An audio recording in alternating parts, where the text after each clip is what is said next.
El Banco Central hace política monetaria. Para ello, utiliza la tasa de política monetaria, buscando incidir en las tasas de interés a que los bancos captan ahorros y prestan para el consumo de los hogares y la inversión de las empresas. El objetivo de la política monetaria es mantener la inflación en torno a una meta definida por el Banco Central, logrando la estabilidad de precios y contribuyendo a crear las condiciones para un crecimiento económico sostenido. Banco Central de la República Dominicana, por la estabilidad y el crecimiento. 80 años de historia de superación y éxitos de nuestro banco determina que en esta etapa también estamos contigo, para que juntos pasemos la página y podamos escribir un nuevo capítulo lleno de fe y confianza en el futuro. Porque solo con tu voluntad ponemos punto y final a la historia del COVID. Vacúnate. Banreservas, el banco de todos los dominicanos.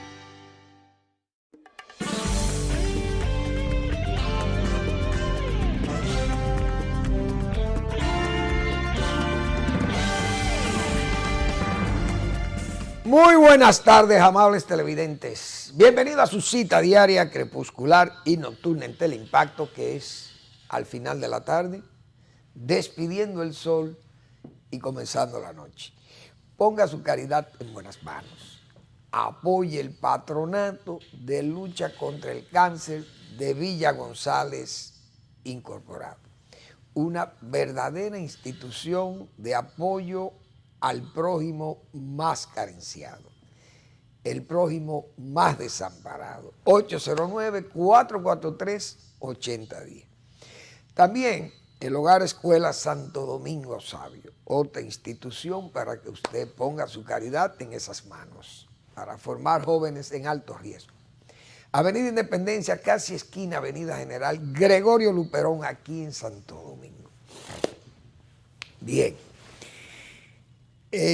Primero, nos alegramos mucho de ver en la cuenta de Twitter del expresidente Leonel Fernández que le ha informado al país de la dolencia de su madre, que tuvo una caída, doña Yolanda, y como todo el mundo sabe, es una dama de edad avanzada, sus huesos ya cuando son años, imagínense los quebradizos que se ponen los huesos.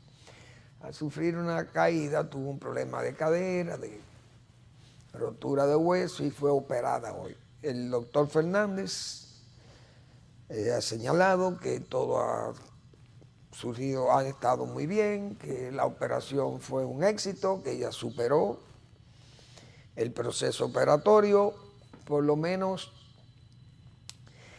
en esos casos que ya las personas de mucha edad, las anestesias y esas cosas son lo que uno siempre tiene, como dicen, las aprehensiones. Pero esa dama, doña Yolanda, que es una dama respetable, y Leonel Fernández, que es un hijo muy amoroso, es un hijo consagrado a su madre, esa es la verdad, con un amor de madre que le distingue.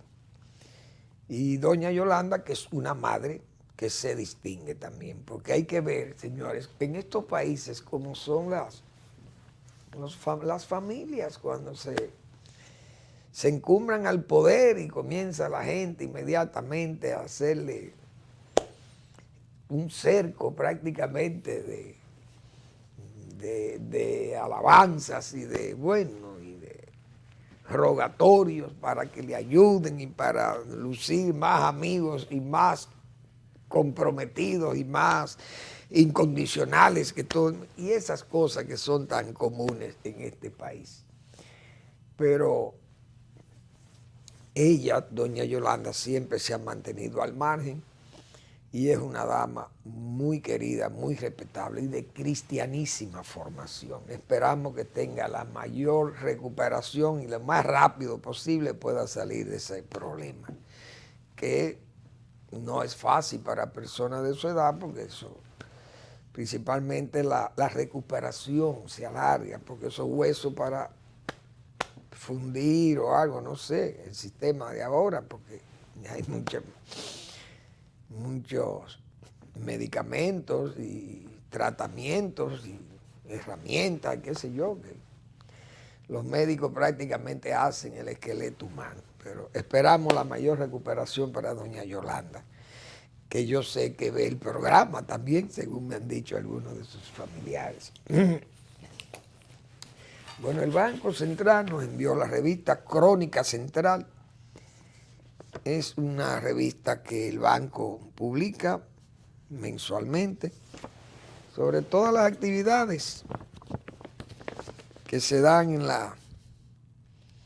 en la institución. Valdés recibe el reconocimiento de instituciones privadas por su gestión ante la pandemia.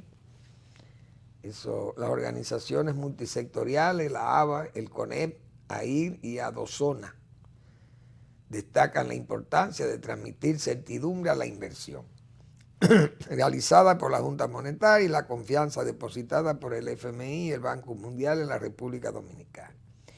Ministerio de Turismo y Banco Central firman acuerdos de intercambio de información. Éxito de la edición virtual de la Semana Económica. 3 nuevos libros publicados por la editora del Banco Central.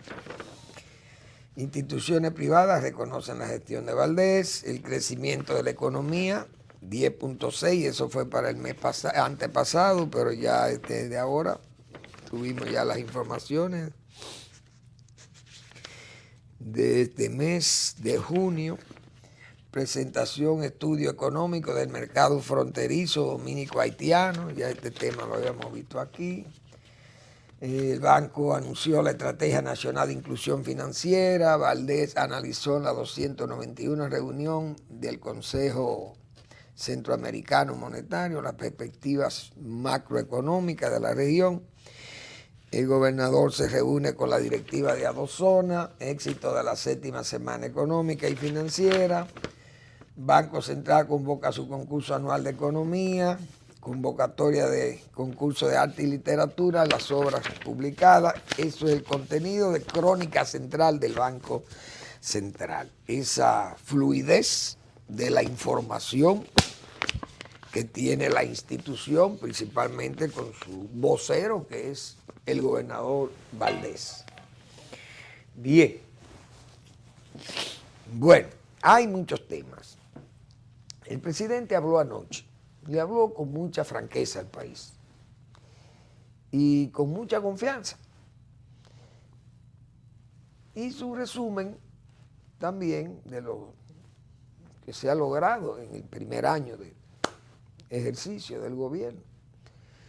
El gobierno no tiene muchas obras que exhibir porque uno sabe la situación en la que han estado. Pero con la pandemia el gobierno ha trabajado porque no ha dejado de trabajar un día para disminuir o mitigar la epidemia. Ha mantenido los toques de queda, ha mantenido las restricciones, no ha sido excesivamente represivo por las violaciones a las disposiciones que le otorga la ley, que sean represivos para hacer cumplir el toque de queda, pero ha habido ese relajamiento. Pero el presidente también habló de sus logros. La ampliación del seguro, de SENASA, las ayudas sociales y la agilización misma también que ha tenido el gobierno y principalmente el presidente para estimular a la inversión privada, principalmente el turismo, para que el turismo se reactive lo más rápido posible y se han hecho un esfuerzo que diríamos la cara colectiva de todo esto, del turismo. Hay que decirlo, que el presidente, el ministro de Turismo, perdón, el ministro de Turismo, el gobernador del Banco Central y el administrador del Banco de Reserva, Samuel Pereira, Estamos hablando de que el Banco de Reserva aportó o ha aportado más de 200 millones de dólares para la reactivación del sector turístico. Entonces el gobierno puede exhibir ahí, puede exhibir logros. Con el asunto de las disposiciones para el control de la enfermedad, el gobierno ha hecho un esfuerzo extraordinario en la adquisición de las vacunas y en la campaña para vacunar la población, y se ha avanzado la vacunación. Se puede decir que si no hemos avanzado más es por la población misma, pero no por falta de esfuerzo y por falta de la disposición misma de las autoridades, que han sido excesivamente comprensivas y activas. Porque las vacunas han llegado, se han organizado los equipos de vacunación y todo ese proceso se ha cumplido, más o menos se ha cumplido con todos los requisitos que demanda la aplicación de esas vacunas. No somos diferentes a los demás, así como se vacuna en Estados Unidos, se vacuna aquí. Y se registra y se ha llevado un control excelente de eso. Esa es la pura verdad. Entonces, el gobierno ha visto presiones porque el toque de queda obliga a muchos negocios del ocio, principalmente, lo tiene restringido, porque las empresas no pueden decir que están restringidas con el trabajo, porque aquí el horario de trabajo se ha garantizado. Claro, hay empresas que producen productos o materias primas que van directamente al ocio. Entonces, si el ocio no funciona, también se restringe el trabajo allí, no hay duda de ello. El turismo, por ejemplo, si el turismo no está al mismo nivel, quien le suple al turismo sabe que tiene problemas. Eso es evidente. Entonces, el presidente parece que ya está sintiendo las presiones de algunos sectores que le están sugiriendo que se abra más. Vamos a la desescalada. Y lo anunció. Cuando hay países en Europa que están en la escalada misma. España no ha podido salir. Y usted va a Israel, y en Israel tienen problemas. Y hay muchísimos países que todavía no se pueden dar el lujo de entrar en una desescalada. ¿Por qué? Porque ahora ha aparecido esta variante Delta y eso tiene a todo el mundo, como dice, manos arriba. Porque es una variante muy agresiva.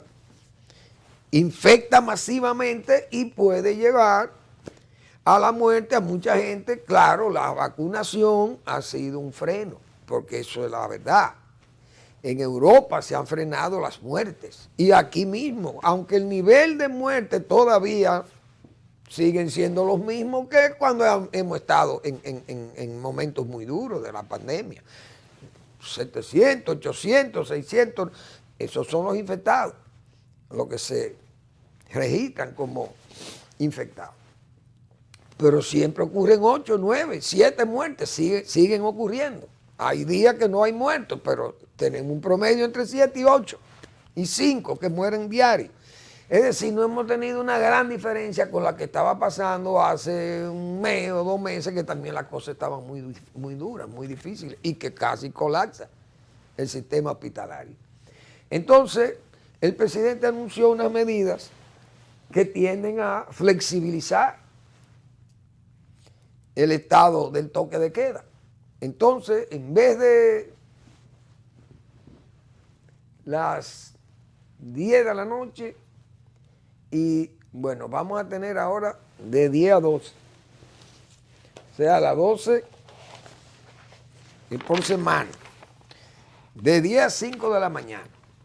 De lunes a viernes a partir de ayer, 7 al 14. Con 2 horas libres, es decir, que de las 10 a las 12 tenemos para llegar a nuestra vivienda.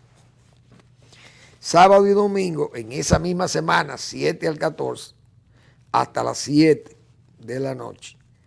Tenemos el toque de queda, comienza a las 7 de la noche, hasta las 5 de la mañana y 2 horas para desplazar. En la semana del 14 al 21, es decir, a partir del otro miércoles, De lunes a viernes va a ser hasta las 11, o sea, se va flexibilizando más, con 2 horas, es decir, hasta la 1 vamos a tener para llegar a las casas. Sábado y domingo sería hasta las 9 y 2 horas para desplazar. Se puede vender alcohol hasta esas horas. Es decir, para la tercera semana del 21 al 28, 29 o 30, se va a unificar de lunes a domingo hasta las 11 de la noche y de 5 hasta las 5 de la mañana y 2 horas para movilizarse. Eso quiere decir que el ocio va a estar increciendo, va a estar en incremento. Ahora, ¿estamos nosotros preparados? El presidente, yo creo que eso puede ser un ensayo, pero la verdad que si se llevan de las presiones, podríamos descomponer la situación, a menos que este proceso de vacunación avance a mayor rapidez y que ese 70%, que habrá provincias, como dice el presidente, que serán liberados el toque de queda en aquellas provincias que tengan más de un 70% de su población vacunada. Ojalá no podamos vacunar todos, pero yo creo que sería precipitado que nosotros sigamos flexibilizando eso hasta las 11 de la noche. Yo creo que puede ser peligroso, porque el problema no es las 11. El problema es que se termina a las 11, cierran el bar donde están, o el restaurante, pero es que la gente puede seguir, entonces va a estar en la calle y va a beber y va a seguir bebiendo, aunque no la vendan, ya él la compra, la bebida, y entonces se va a la 1 de la mañana para su casa. ¿Y cuál es la diferencia? Prácticamente muy poca. Entonces, esa flexibilización puede ser que traiga de nuevo o nos retrotraiga los problemas que hemos tenido de hospitalización, carga, porque señores, lo que se vivió el mes pasado, con estos hospitales, con la gente sentado ahí en los pisos, en sillas, y conectado, y falta de aire, no hay oxígeno, que se está acabando el oxígeno, qué sé yo. Esas cosas no debiéramos exponernos más. Y que esperemos, que se espere un poco más, porque ¿qué importa que se espere que julio pase, por ejemplo, con este toque de queda hasta las 10 de la noche? Que pase julio, que un julio de vacunación, señor, un julio con agosto o parte de agosto, un julio con la primera quincena de agosto de vacunación, que ya las escuelas van a estar, se puede entrar a las escuelas y cosas de eso. Ya sería una vacunación masiva, entonces ya estamos más seguros. Y más si lo que se tomen la tercera dosis de vacuna con Pfizer, todavía van a estar más protegidos, pero tenemos un mes y medio más para trabajar con eso. Es preferible un mes y medio más de contención que tener este mes y medio de liberación, que puede ser más peligroso para luego entonces tener que apretar más y entonces crear más incertidumbre en la gente. Problemático eso. Bien. Señor, el caso de Haití. Ese caso de Haití, yo no sé, eso anda como muy nebuloso, a pesar de que la policía ha dado unas pruebas de eficiencia, vamos a decir. 4 muertos y 6 detenidos. 2 de ellos, una turba, un grupo de gente detuvo a esa gente. Entonces, los detenidos, los muertos, según las fotos que hay de los muertos, es gente que no es haitiana. Porque es gente y el linaje parece ser de gente de Serbia y esa zona, de esa Yugoslavia, de la antigua Yugoslavia. Esas zonas hay de nacionalidad norteamericana. Vi un caso ahí de un pasaporte, una visa, pero es gente de origen de esa zona de por allá balcánica. Pueden haber de otros sitios, dicen que hay de Sudamérica. Pero si es verdad que la policía tiene estos casos, 6 detenidos, y esos 4, que repito, es gente que tiene el aspecto de esos, de mercenarios. Si eso es verdad, y puede ser verdad, aunque uno sabe que las noticias de Haití hay que tomarlas, como dicen, con pinza. Pero hasta ahora, esas son las evidencias que han señalado los medios de comunicación del mundo y que le dan credibilidad hasta ahora a la policía. Claro, hay que ver si esta gente, primero, fue los que participaron ahí, como dicen ellos, y segundo, quién ordenó o quién pagó a esa gente para hacer ese trabajo de asesinar a Moïse, al presidente. Más la complicidad que se ve, que ha habido complicidad con vehículos utilizados por esta gente, facilidades para movilizarse, entrar a la casa del presidente, entrar con esa libertad, ni un perro ladra ahí, nada, y entran hasta la habitación de este hombre. Quedan todas esas dudas que habrá que responder más luego, desde luego. Yo estuve leyendo un artículo del periódico El País, de un señor de México, no recuerdo cómo es el nombre del señor, no sé si es apellido García, Jacobo García, de México.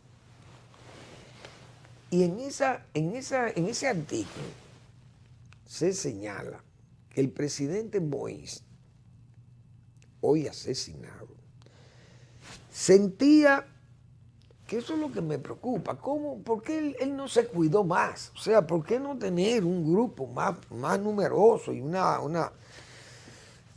una seguridad más cerrada?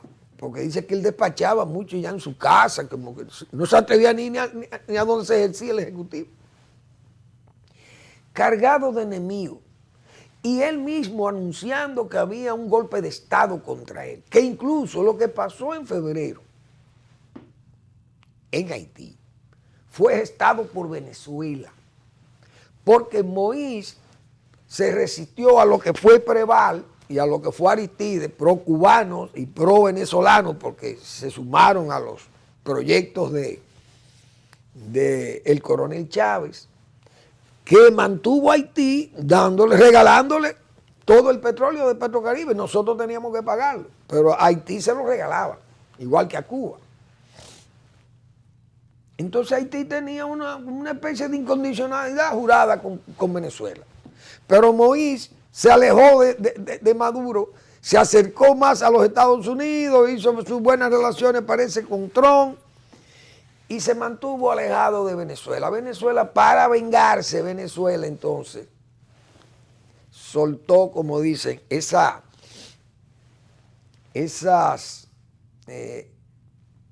no sé si evidencia, pero hizo pública unas informaciones que supuestamente Moïse y su grupo se habían robado los dineros de Petrocaribe.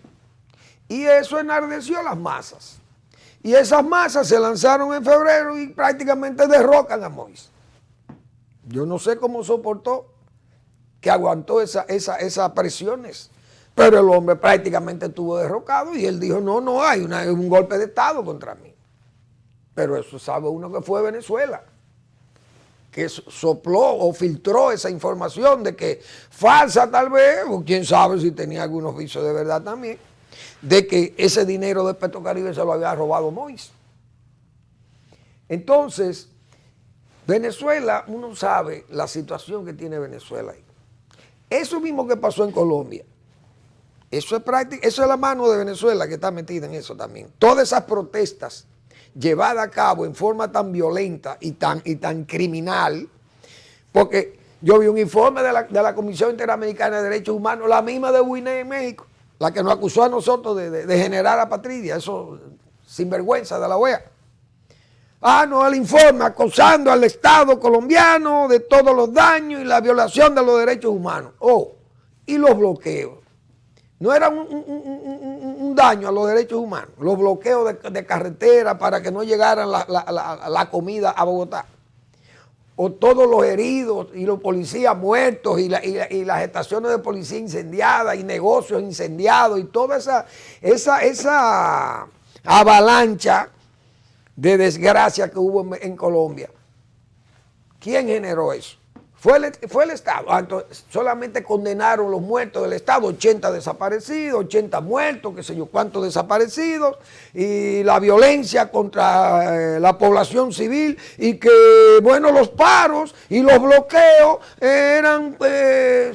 son legales, porque eso es un derecho a la protesta que tienen los ciudadanos. Pero no mencionaron todo el vandalismo que hubo contra la autoridad y la propiedad privada y pública en Colombia. Es decir, que uno no le puede creer a esos informes. Venezuela fue mencionada con este asunto. Vamos a la pausa y seguimos con el tema.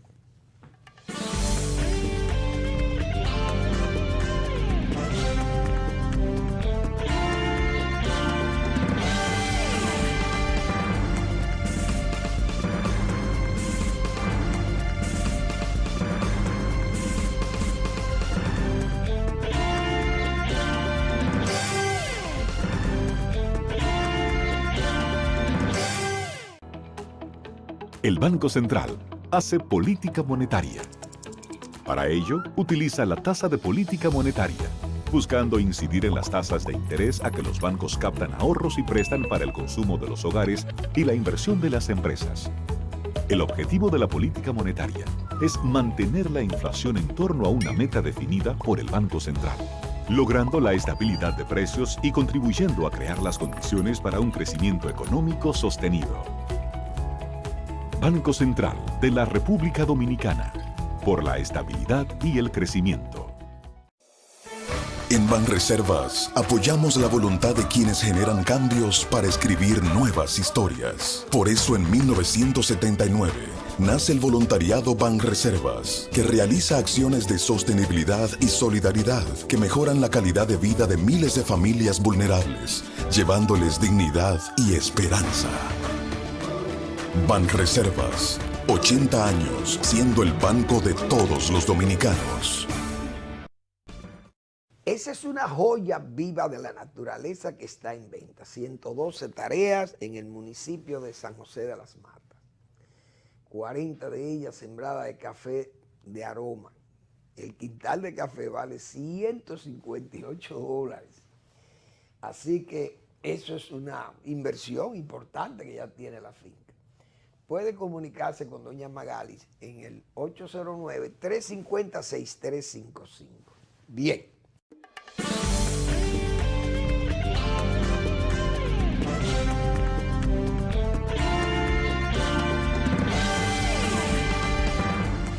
Bien, entonces ese caso de Haití, Venezuela puede tener participación en eso, en ese ambiente que se creó en febrero.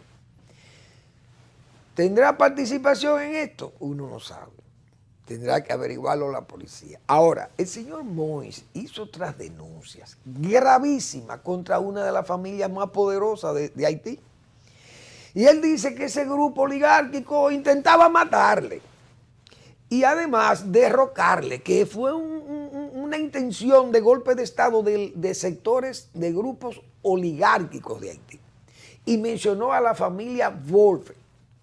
Esa familia Wolfe parece que es una familia poderosa, no sé, Wolfe, ese apellido, de dónde pueden ser esta gente, pero controlan la electricidad en Haití. Y el señor Moïse lo sacó de circulación, o sea, lo sacó del negocio a la familia Wolfe. Lo sacó del negocio y esa gente parece que juraron vengarle. Ahí hay otro punto de investigación que tendrá que hacerse por ahí también la policía, si es que esa policía de Haití se atreve a tanto. A menos que tal vez la inteligencia norteamericana o alguno de estos países o Canadá quieran colaborar y sacar la verdad a flote, porque es que esos grupos económicos de Haití son muy poderosos. Y hay gente que está acostumbrada a poner muñecos de presidente, y los presidentes de Haití son muñecos para esos grupos económicos que son los que manejan Haití.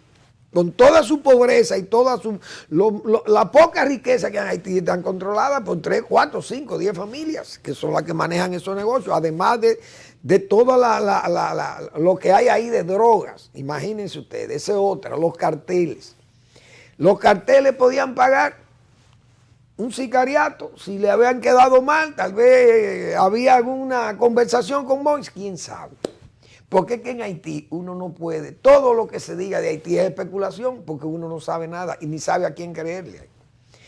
El asunto que ya el presidente está muerto, su mujer está muy gravemente herida y que dice la policía que mataron 4. Yo vi, ahí me enviaron las informaciones y 6 detenidos.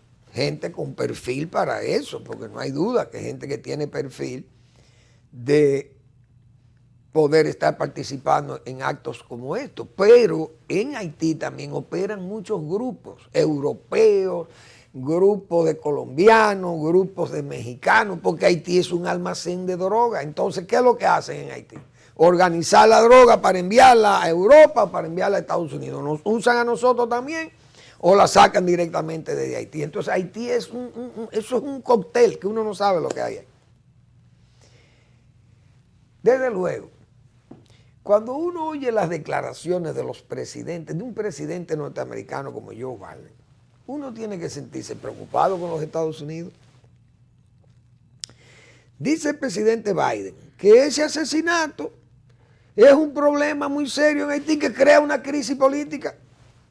Pero el presidente Biden, que crea una crisis política, esa crisis política está creada hace años. Y la crearon ustedes. Esa crisis política, como hemos dicho, la crearon los demócratas, con Clinton a la cabeza. Porque ellos fue lo que le dieron origen al problema de Aristides. Sacaron, como se sabe, sacaron a Baby Doll, que era expulsable, porque eso vamos a estar claros. Pero entonces, en vez de purgar el ejército, lo que hicieron fue que lo desmantelaron el ejército. A desmantelar el ejército, dejaron esa sociedad prácticamente a la mano de Dios. Sin ejército, ¿quién va a controlar? Si la única institución que tenía respeto, a la que le respetaba el tigrismo y todas esas intenciones golpistas y todas esas cosas, era el ejército. Claro, siempre el ejército vendido son grupos económicos, igual que en todos los sitios. ¿Y quién derrocó a Juan Bosch aquí? Aquí derrocó a Juan Bosch el ejército, pero con la influencia de los grupos económicos, que fue lo que derrocaron a Juan Bosch aquí, porque aquí se sabe que los grupos azucareros derrocaron a Juan Bosch también. Eso fue parte de esa trama, porque Bosch le puso el escalamiento a los precios del azúcar. A medida que el precio subía, tiene que el impuesto es mayor. Entonces eso era imperdonable. ¿Que lo quitó quién? El Consejo de Estado lo quitó. Lo puso Bosch. ¿Y quién lo quitó de nuevo? Donald Reed y su gobierno, porque esas son las cosas del país. En Haití han pasado cosas muy graves, nosotros también hemos tenido cosas muy graves, porque ese golpe de Estado a Bosch fue producto de eso. Lo que pasa es que no fue tan cruento como estas cosas que pasan en Haití, porque nosotros no tenemos esa conducta. Pero no es que aquí no ha pasado cosas, porque hay que ver lo que fue la Revolución de Abril. La Revolución de Abril todavía en Haití no ha pasado un problema como ese, no ha pasado Haití. Lo que pasa es que nosotros tenemos mejor organización, los liderazgos y la cultura nuestra ha sido distinta en ese aspecto para manejarlo.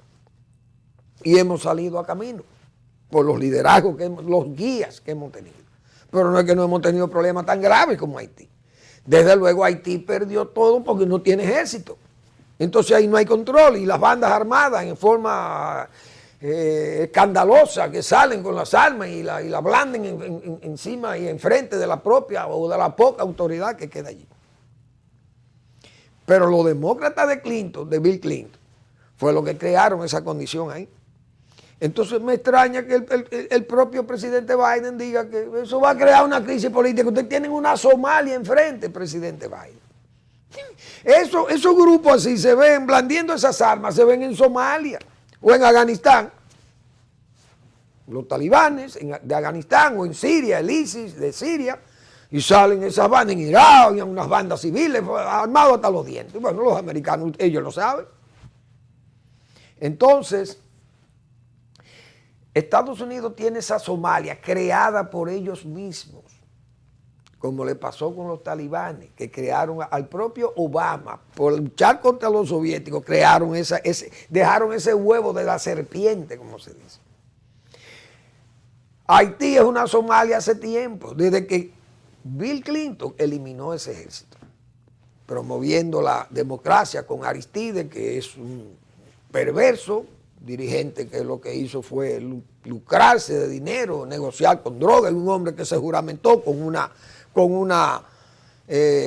sacerdotisa del vudú. Imagínense ustedes qué era lo que le venía a Haití. Entonces hubo que derrocar eso. Y la suerte que nosotros teníamos a Balaguer aquí, que pudo contener todo ese avasallaje americano y rodear, y aún así lo traen de nuevo. Y lo hacen presidente de la República de Aristide. Y hay que derrocarlo en el 2000, no sé cuándo, en el 2001, 2003 o 2002, qué sé yo. Hubo que derrocar a Aristide de nuevo y miren por dónde anda Haití. Entonces, es extraño que los Estados Unidos digan que va a haber una crisis política y esa crisis está hace 30 años que está la crisis ahí. O por lo menos, 30 no, pero del 91 sí. 30 años tiene la crisis haitiana. Es decir, ahí no ha habido estabilidad. Y esa es una democracia, prácticamente una democracia. Ni se puede decir que es democracia, es una debilidad que hay ahí. Vamos a esperar a ver qué va a pasar con Haití, pero lamentablemente ese país va a estar totalmente en estado de agitación si Estados Unidos, que es Estados Unidos y Canadá y Francia, son los tres países que tienen que o toman en cuenta Haití para fines de tratar de organizar ese país. O Naciones Unidas, pues ya Naciones Unidas fracasó. Ni siquiera pudieron dejar un ejército, porque por lo menos organicen un ejército que cuide ese país, porque si, ¿quién lo va a cuidar? Si está en manos de bandoleros y en manos del sector poderoso económico que maneja lo poco que hay allí. Esa familia Borg, vamos a ver si, porque alguien pagó ese acto sicarial en Haití. Eso primero no sale, eso no es por ideología, porque esas personas que fueron ahí, ninguno son haitianos. Ninguno de los 6 apresados, ni ninguno de los 4 muertos son haitianos. Por tanto, ahí no se puede buscar nada ideológico o político. Ahí es un negocio de que usted me paga y yo ejecuto. Esa gente fueron y ejecutaron por instrucciones de una persona, un intelectual del crimen que pagó para ello. Si hay de Venezuela metido en el caso, no, y yo no creo que tal vez Venezuela en sí pueda tal vez mandar a matar el tipo. Yo no dudo de eso sí que hizo Venezuela. Lanzarle esa acusación de robo y creó entonces un desorden mayúsculo en febrero. Eso es un acto de Venezuela, eso estaba claro. Pero tal vez un acto de mandar a matar a este señor así, Venezuela, bueno, no hay un hecho tan grave como vamos a decir, de que Haití se haya comportado con Venezuela, más que sacarle, como se dice, sacarle el cuerpo a Venezuela, un acto de ingratitud. Pero mandar a matar a este hombre ya, con un hombre que lo que le quedan son 2 meses, habrá unas elecciones en 2 meses. Yo no creo que podía haber una intención de eliminar a Moïse por los asuntos del ser un mal agradecido de Venezuela, no creo. Más credibilidad le doy a esos grupos económicos que él mismo denunció, o ese grupo económico unido a los senadores, porque ese grupo de senadores de Haití son comerciantes todos también. ¿Y qué perseguía el cambio constitucional? La reforma de la Constitución es para hacer un parlamento unicameral en Haití. Eso era lo que perseguía Moïse. Si perseguía un parlamento unicameral, esos senadores iban para afuera, pero todos son comerciantes, delincuentes, la mayoría. Entonces, ese grupo enemigo de Moïse, asociado a enemigos del propio Moïse, como son esos grupos económicos denunciados por él, que en febrero hubo un juez de Suprema Corte que se declaró presidente interino, con los desórdenes, porque parece que estaba todo planeado así. Él logró sobrevivir, desde luego, porque Estados Unidos fue partidario de que él terminara el periodo en el 2022 y que se celebraran las elecciones en septiembre, creo que son las elecciones haitianas, o en noviembre, no sé, y que eso pues garantizaba una transición pacífica o cuasi pacífica en Haití. Pero se adelantaron los planes, lo que todo indica para mí que ese crimen, esa intelectualidad del crimen surgió del propio Haití, de esos grupos económicos que los sentenciaron a muerte. No hay duda de ello. Ahora, ¿quién los reclutó a esa gente? También son parte de la investigación. ¿Quién reclutó el comando de sicarios? Bien. Hay medidas de coerción que se están conociendo hoy para el grupo Medusa. Esos señores, cuántas cosas. Mañana la coerción es para el grupo Pulpo, Antipulpo. Están fijada la audiencia para mañana, pero la de hoy, para el grupo de Yanalán y Comparte, o el grupo, se llama Medusa. Decidieron hacerla oculta, sin la presencia de camarógrafos, periodistas, canales de televisión, y entonces ha dejado una insatisfacción, porque no es que la gente, por ejemplo, goce viendo un juicio de coerción. Vamos a pensar que se puede interpretar eso, que la sociedad nacional se va a sentir gozosa de ver un juicio donde se está prácticamente juzgando, porque ya se sabe que las medidas de coerción aquí lamentablemente son tan casi definitorias de lo que es un juicio ya de fondo, porque se tienen que llevar, como decíamos ayer, muchísimas pruebas, porque los fiscales no pueden quedar mal. Y entonces, para que un juez pueda determinar una medida de coerción, de apresamiento o no de una persona, todo depende de lo que le lleve el fiscal. Y el fiscal trata de abrumar al juez con todo lo que sea posible para que el juez no es que sea benigno, sino que tenga la suficiente fuerza para dictar una medida de coerción de apresamiento y no condicionada a que esté en su casa y qué sé yo, a que se presente cada cierto tiempo. Porque era lo que decíamos nosotros, ¿cuántos miles de imputados no asisten a registrarse?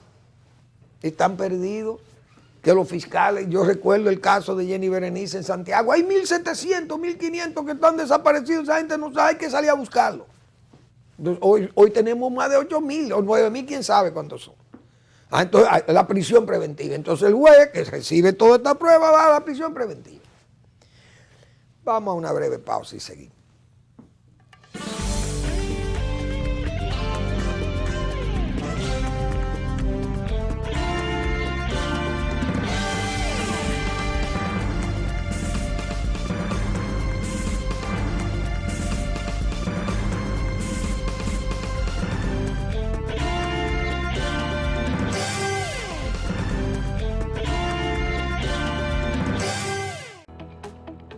El Banco Central hace política monetaria. Para ello, utiliza la tasa de política monetaria, buscando incidir en las tasas de interés a que los bancos captan ahorros y prestan para el consumo de los hogares y la inversión de las empresas. El objetivo de la política monetaria es mantener la inflación en torno a una meta definida por el Banco Central, logrando la estabilidad de precios y contribuyendo a crear las condiciones para un crecimiento económico sostenido. Banco Central de la República Dominicana, por la estabilidad y el crecimiento.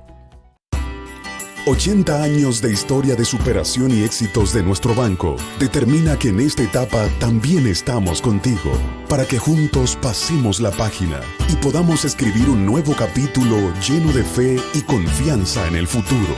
Porque solo con tu voluntad ponemos punto y final a la historia del COVID. Vacúnate. Banreservas, el banco de todos los dominicanos.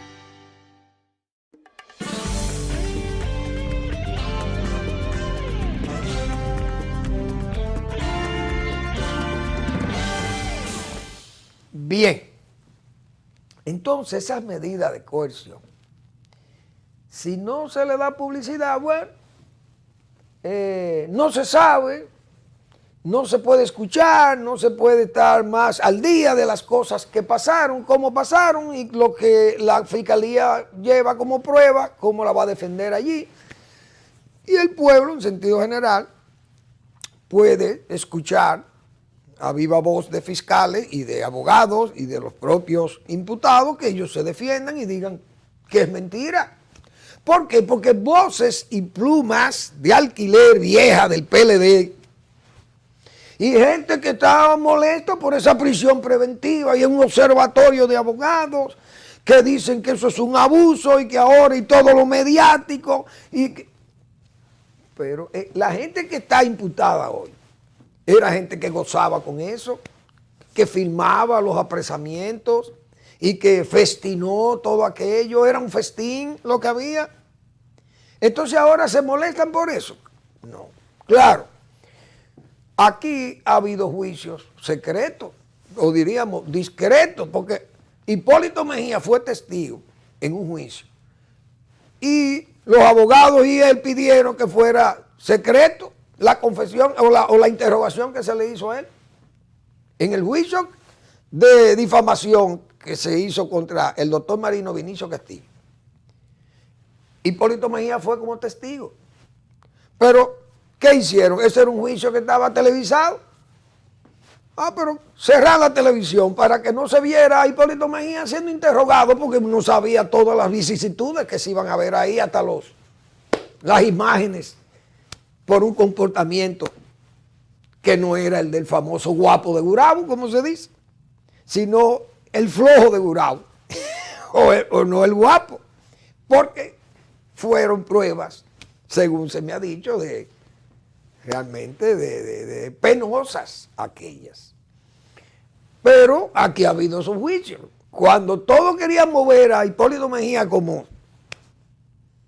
testigo, que fue interrogado por la barra de la defensa del doctor Castillo, pero eso no lo pudimos ver. Tal vez en ese momento era conveniente, o era jocoso, o era penoso, qué sé yo, como usted quedó dramático ver aquello. Prefirieron darle corte. En este caso, los guapetones y los que gozaban ayer y contrataban incluso a empresas para que fueran todo mediatizados. Ahora esos grupos, plumas y voces de alquiler y de contrato, que usted lo ve en los medios de comunicación, en la televisión y en todos los periódicos, criticando y criticándole el odio y la venganza desde la Procuraduría General de la República. Pero es que esa era la misma actuación. Pero vamos a decir, no hay que copiar lo malo de los otros. Pues bien, no quiere que se conozca públicamente las declaraciones o las acusaciones, pues bien, que no lo hagan. Que hagan un resumen mañana y se hagan los periódicos qué fue lo que se dijo, lo que se acordó o qué dijo la juez. Pero hay que estar claro en algo, señores. El pillaje al erario, todos los sobornos, todas esas máculas, todos esos procedimientos, esas cosas tienen que desaparecer en este país. Esto no se puede seguir. Entonces, si siguen juzgando, y tendrán que seguir juzgando más de toda esa pudrición que hubo en el gobierno, nadie se puede molestar por eso. ¿Por qué? Porque el país no puede seguir siendo esquilmado, no puede seguir siendo saqueado por una clase política voraz, vividora, pero eso no se puede. Y más entonces que además de la clase política, entonces los familiares de los políticos se benefician de todo aquello. Entonces quieren acusar al gobierno de que el gobierno, entonces en el caso de Luis Abinader, que hay que decir que el cambio se ha notado en ese aspecto porque el presidente ofreció independizar del ambiente político, independizar del partidarismo, la dirección de la Procuraduría General de la República, y lo cumplió. Entonces esa Procuraduría General de la República lo que está haciendo es el papel de Procurador General de la República, sin ataduras, sin mensajes, sin papelitos. Entonces a Miriam Germán no le pueden mandar papelitos, ni le pueden mandar mensajes. Y ella está actuando con ¿qué? Con las evidencias que tienen ahí, con lo que se ve, lo que flota. Porque eso que había en la Procuraduría General de la República, tal vez nosotros no lo sabíamos, el pueblo ya no sabía, porque uno no está obligado a saber esas cosas, porque están tapadas, escondidas, como se dice. Pero se van, lo de la tapadera se van y queda al descubierto. Y ahí están las evidencias, y hoy andan al garete y voces tratando de defender eso y decir que eso es una persecución política y que eso no debe ser. ¿Por qué? Porque jugaron a lo que nosotros hemos dicho muchas veces aquí, a la apelación exculpatoria del borrón y cuenta nueva. Jugaron a eso. En el PLD jugaron a que aquí, miren, eso nadie se persigue, aquí los presidentes no se persiguen, dice Hipólito Mejía. Hipólito que va a manejar esto, porque Luis prácticamente será guiado por Hipólito Mejía no quiere. Entonces jugaron a todas esas cosas, pero no jugaron a Miriam Germán, ni jugaron a que Luis Abinader en eso no se iba a llevar de Hipólito Mejía, que tal vez eso fue lo que pensaron esos grupos del PLD, jugando a Hipólito Mejía, de que le había prometido. Bueno, los presidentes no se persiguen. Es verdad que a Danilo no se ha perseguido, pero están sus familiares, sus hermanos y su cuñado, y está todo el mundo ahí, sus íntimos. Entonces, ese juicio y esas medidas de coerción, no le queda más remedio a los jueces que fallarla como prisión preventiva, porque son grupos que están demasiado comprometidos con el escándalo. ¿Qué es lo que van a hacer? A tratar de borrar pruebas, otros irán por allí, otros van a los paraísos fiscales, cambian, tiran, qué sé yo, buscan la forma de cambiar los testaferros o hacer nuevos testasferratos, qué sé yo, quién sabe. Los jueces saben más que uno de eso. Esa es la pura verdad. Entonces, que no se sientan perseguidos ni nada de eso, que yo creo que no hay persecución a redes, eso lo que hay son evidencias de daños a la propiedad, daños al fisco, daños grave a los recursos públicos, y eso no se puede. La impunidad no va a quedar, y todo aquello que se hizo en tiempo de Danilo Medina gobernando, porque la gente no se acuerda de Quirino.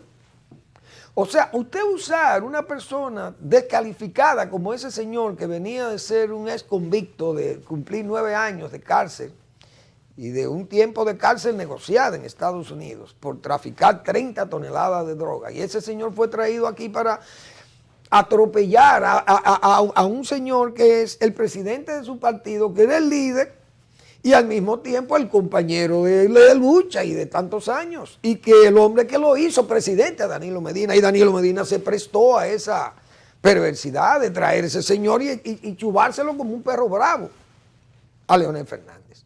Además de todas las cosas que pasaron allí. Entonces parece que no se acuerdan de esas cosas.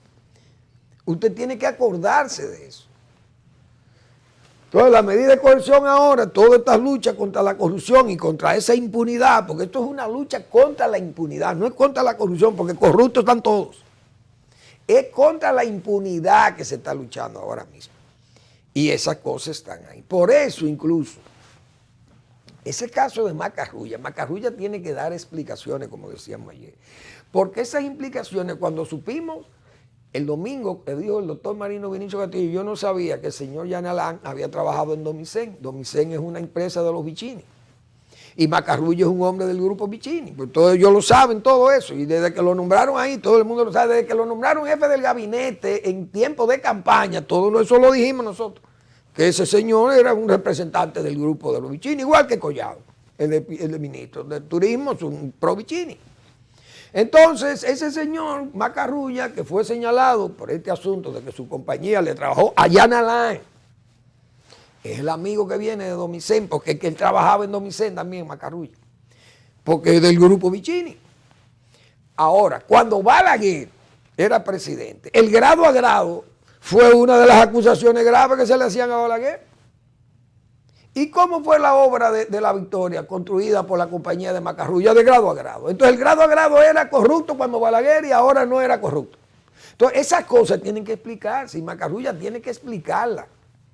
Y no evadir, o un confesionario de doña Milagro que fue allá a su oficina, mire, a contarle, mire, dígame, ¿qué es lo que usted ha hecho? No, mire, doña Milagro, yo esto y esto. No, explíquenos al pueblo cuál es la relación o renuncie. Porque el grado a grado es corrupción entonces. Repito, cuando Balaguer era corrupción, cuando Balaguer habló de que habían 300 millonarios, el grado a grado, mírenlo ahí. Y yo quiero saber si es verdad que un hombre de la resiedumbre moral de José Antonio Caro Álvarez, por ejemplo, o de el ingeniero Carbonell, Teófilo Carbonell, si le dieron cuarto a Balaguer para construir la Plaza de la Cultura. ¿Usted cree que esa gente eran de eso? Y eso eran grado a grado que Balaguer daba, pero era Joaquín Balaguer, que nadie le podía señalar de cogerse un peso de nadie. Entonces ese grado a grado era señalado como, miren los 300 millonarios de Balaguer corruptos. Esa gente era corrupta. No es verdad. Pero entonces el grado a grado cuando Balaguer era malo, este también es malo. Entonces Macarrulla tiene que explicar eso para bien de la transparencia, que es el sello de identidad que está vendiendo el gobierno de don Luis Abinader. Gracias por su atención, nos vemos mañana en otra entrega de Al Final de la Tarde, despidiendo el sol y comenzando la noche.